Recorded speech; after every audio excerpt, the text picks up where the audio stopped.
I first started working for Choctaw Nation back in 1981 as a very young teenage girl just out of high school, and we have been housed in the old Oklahoma Presbyterian College for Women building for many years now, and it's a beautiful old, very old architectural building, and it has a lot of really neat wooden floors and big staircases and all kinds of neat elements. I remember shortly after I started working there, we had a security guard that stayed all night, and he spent the night in the north building in the reception area.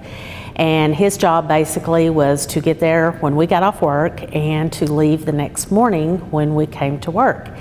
And so this one particular night, he had fallen asleep sitting in the reception area, and he woke up to hearing a lot of noise on the floor above him. There was a lot of creaking, and like I said, those floors are solid wood, old floors, so they do make a lot of noise when you're walking on them. And he heard a lot of commotion upstairs, a lot of walking, what sounded like heavy footsteps. And he knew that probably somebody had snuck in the building while he was asleep. He was armed and did pull his gun and was ready for them at the bottom of the stairs, because he started hearing them coming down the stairs one step at a time on those creaky stairs. He waited for them and heard them all the way down the first flight. They should have turned and went down the next flight, and they would have been right directly in front of him. He could hear the footsteps coming near him, and as soon as they got almost to where he was, they stopped, and he looked and realized there was no one there. The next day, he called in and quit. The second story is, actually the second and third stories took place in the same location of the building. I don't know that I really believe in ghosts, but there are some weird things that have been known to happen in that building over the years, and I've gotten to see a couple of them. Well, I don't know if you'd really say see, but I experienced a couple of them. My office was in what is now the WIA office in the north building, third floor, and one particular day, my office mate, Kathy, and I were sitting in our office, and we were working. It was very quiet, middle of the afternoon, and she had her back to me, and she said, all of a sudden she just kind of shivered, and she said, "Oh, I got a chill." And I looked up about that time, and when I did, we had a bookshelf kind of in between us that had a lot of books and just, you know, miscellaneous things on them.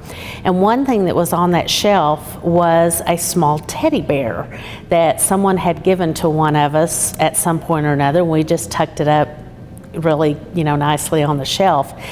At the time that she said she got a chill and I looked up, that teddy bear shot out about 3 foot directly off that shelf. It didn't just fall, it shot out like somebody threw it off of that shelf.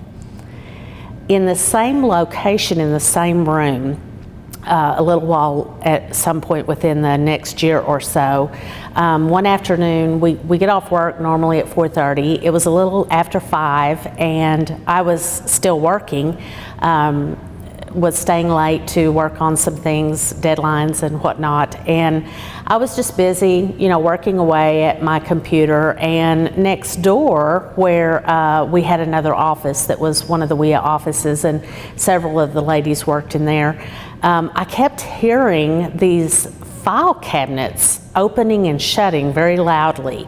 And you know, before we became paperless, we had those great big metal file cabinets, and every time you would open a drawer full of files and shut it back, it would make that loud bang. And so I kept hearing these drawers opening and shutting, opening and shutting, opening and shutting. And I thought I was the only one still up here. The girls must still be working next door. So this continued on for a few minutes, and I thought, what in the world are they doing in there? And so I got up and walked in there, and their door was shut. And I looked up above to the little window, and the light was off. And I thought, they're trying to scare me. I know they are, so I'll just fix their little red wagon. So I went back into my office, got my key, and walked very quietly to their door. I'm still hearing the doors to the file cabinets, the drawers opening and shutting, loud as they could be. And I thought, oh, I'm fixing to get them. They think they've got me. So I stuck my key in really fast and opened the door, and there was nobody there. And those are my stories from working at the Choctaw Nation Tribal Headquarters in Durant.